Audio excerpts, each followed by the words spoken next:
धाराशिवमध्ये संरक्षण साहित्य निर्मितीचा मोठा प्रकल्प, 2000 कोटी गुंतवणूक तर 3000 तरुणांना रोजगार मिळणार। राज्य शासनाकडून इंटिग्रेटेड प्रोजेक्टचा दर्जा, तर भविष्यामध्ये डिफेन्स हब उभारण्याचं नियोजन असल्याची माहिती।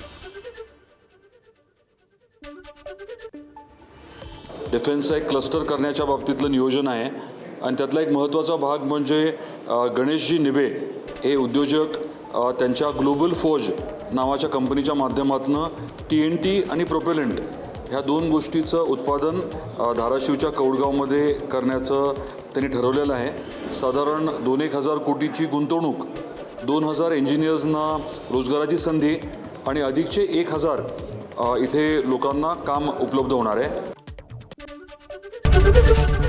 ABP माझा, उघडा डोळे बघा नीट।